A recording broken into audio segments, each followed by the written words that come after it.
Bonjour à tous et bienvenue, c'est Gaël dans Simple et Gratuit. Aujourd'hui, nous allons parler d'un sujet que j'aime beaucoup, moi c'est la censure. Parce que la censure, elle est présente partout autour de nous, ça va du cercle familial jusqu'au cercle étatique, voire même beaucoup plus, et surtout elle est bien présente sur Internet. C'est pour ça qu'aujourd'hui, je vais vous présenter un logiciel qui est gratuit, open source, sur Linux, sur Windows, sur macOS pour les ordinateurs, mais également sur iPhone et même sur Android. Bref, bienvenue dans cette vidéo. Mais avant, pensez à vous abonner, pensez à liker cette vidéo et surtout, pensez à vous inscrire à la newsletter parce que de temps en temps, comme ça, je vous propose des sujets et notamment prochainement des sujets sur la censure, sur les bloqueurs, sur les censeurs aussi. C'est important. Bref, restez à l'écoute et pensez à vous inscrire. Le lien est dans la description. La censure, voilà donc le sujet du jour, un beau et long sujet. Je vais essayer de faire très court parce que cette vidéo, je l'ai déjà enregistrée plusieurs fois, mais à chaque fois, je dépassais le quart d'heure et ça fait un peu long peut-être, j'admets. Donc la censure, globalement, on connaît tous. On a tous ça, par exemple, on a tous déjà entendu ça dans les familles, genre « Ah, mais ça, dans notre famille... » On n'en parle pas. Voilà, autocensure, évidemment.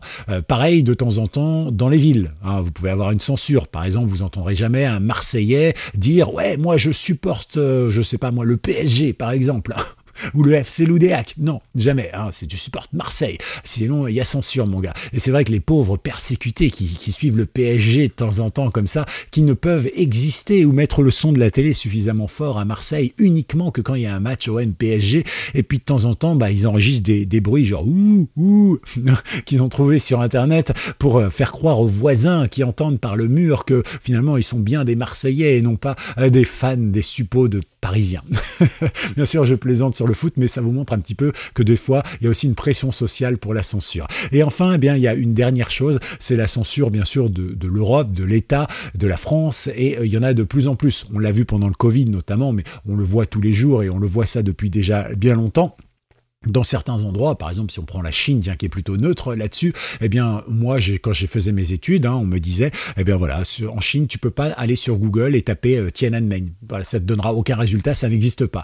En fait, pendant le Covid, en France, et même encore aujourd'hui, il y a des tas de choses sur lesquelles vous ne pouvez pas taper des recherches. Ça vous donne absolument rien, tout simplement parce que la France a décidé d'interdire tel article de Le Télégraphe ou tel article, par exemple, de Das Welt, qui est pourtant l'équivalent du Monde, mais en Allemagne. Vous voyez, même parfois on bannit des trucs qui sont dans l'espace européen parce que ils vont contre la politique de la France ou simplement ils osent dire un truc que la France nous a tellement menti et qu'ils veulent tellement faire croire. Et du coup, notre seule source à nous, c'est l'AFP qui sélectionne déjà et puis ensuite tous les médias s'en servent. Ce qui fait que si l'AFP, et d'ailleurs l'AFP actuellement est mise en examen pour avoir menti pendant le Covid, et du coup, l'État est un petit peu en PLS, comme on dit aujourd'hui, parce que justement, comment ils vont faire si jamais tout est révélé au grand public. Enfin bref, vous voyez, la censure, il y en a partout. Alors je ne vais pas trop expliciter ici sur YouTube parce que cette vidéo sera peut-être censurée du coup. On va donc aller chercher un logiciel qui va vous dire tout simplement si le site est censuré ou pas. Ça peut être bien sûr de la censure utile, parce que même si je suis contre la censure globalement, c'est vrai que c'est plutôt prudent d'empêcher d'acheter de la drogue ou des bébés sur Internet. Par contre, effectivement, aller voir du streaming, je pense qu'il est mieux d'éduquer les gens à leur dire ne faites pas ça parce que ça pénalise toute une profession, plutôt que de dire ne faites pas ça, je vous l'interdis, puis voilà, sans expliquer pourquoi. À noter également une chose, c'est qu'en France, le streaming n'est pas illégal et pourtant, il n'y a pas longtemps, l'État a passé une loi disant aux opérateurs téléphoniques, Orange, XFR, etc., d'interdire l'accès aux sites de streaming. Alors, c'est pas illégal, mais on vous interdit d'y aller, mais enfin voilà, c'est très compliqué, voilà, à chercher évidemment. Alors le site internet que je vous propose, c'est celui-ci. Il s'agit de Oni avec un petit logiciel qui s'appelle NetTest que vous allez pouvoir télécharger. Voilà, ce petit onglet qui vous explique, alors c'est en anglais ici, mais comment ça marche, la censure par exemple sur Internet ou bien la censure sur Messenger, etc. Donc voilà, c'est plutôt intéressant. Il vous montre comment il teste. Alors moi là, je viens de cliquer dessus, mais comme j'ai un Orange déplorable, voilà, une sorte de censure aussi. En campagne, on est beaucoup plus censuré que dans les villes. Peut-être parce qu'on a plus le temps de réfléchir, ils se disent ouais, c'est pas bon que les gens qui ont le temps de réfléchir puissent mettre leur avis sur Internet, c'est dangereux. Vous voyez, là j'ai cliqué et je suis chez Orange quand même, je suis censé avoir du 16 mégas en descente.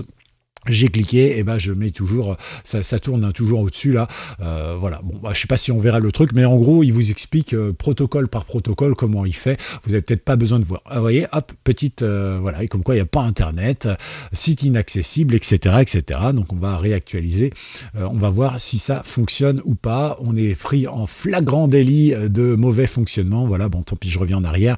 Ici, donc, on va casser ça, et ici, vous avez le truc pour télécharger. Donc, vous voyez, quand je veux télécharger, par contre, il n'y a pas de problème, là, il n'y a pas de censure de ce côté-là. Donc on peut télécharger pour mobile, ça marche pour iPhone, mais aussi pour Android, et ici on peut télécharger pour desktop. Alors quand vous voyez ça, c'est pour les ordinateurs, hein. Donc là, voilà, vous l'avez ici, donc de base, il sait que je suis sur Windows, donc il me propose Windows. Sinon ici vous avez Other Platform, vous cliquez dessus, et vous dit donc Windows 64 bits, ou macOS, ou bien encore le Google Play Store, l'App Store, ou même F-Droid, parce que c'est quelque chose d'open source, donc n'hésitez pas. Donc là, vous téléchargez ici pour télécharger donc votre logiciel selon votre système d'exploitation. Donc moi je l'ai déjà chargé. On va pouvoir tout simplement aller ici dans tuto. Bon, moi c'est fait, alors je vais baisser ça pour plus avoir de soucis. Ici je vais double-cliquer dessus.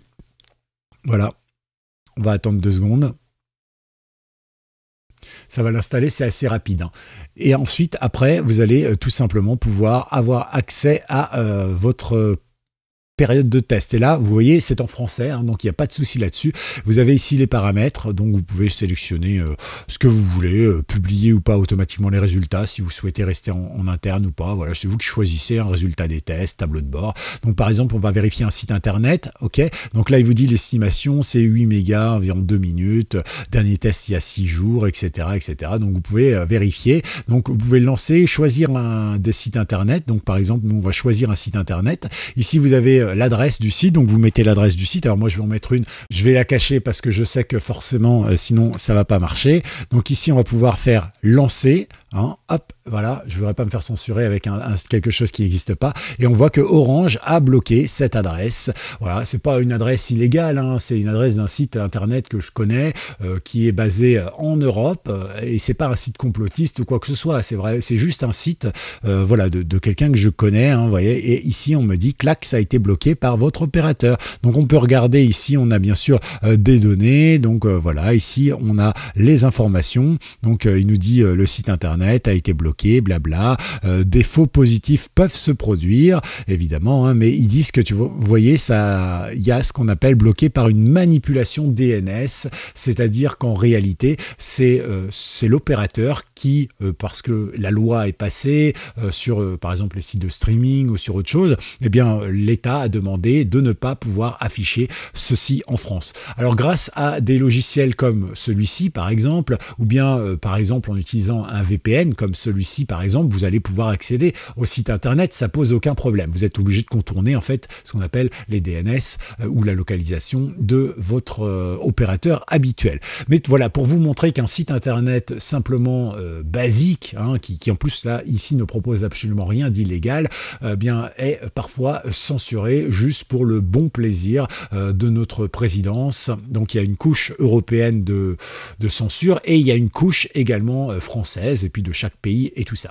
À noter également que la censure, vous le savez, ça peut servir dans un sens. Lorsque vous utilisez, vous savez, le droit à l'oubli sur Google, hein, par exemple, bah, vous avez une info, vous voulez la faire supprimer, et du coup vous dites à Google ou à Facebook et tout ça, bah, supprime-moi ça. Il va le supprimer, mais il va le supprimer uniquement en Europe, parce qu'il n'y a que là qu'il y a le droit à l'oubli. Mais si vous vous loguez aux États-Unis avec un DNS différent ou avec un VPN, eh bien vous allez pouvoir retrouver cette information. Elle ne sera jamais réellement effacée parce que le droit international n'oblige pas les serveurs à effacer, ce qui fait que vos informations potentiellement elles pourraient être récupérées et retrouvées par n'importe qui.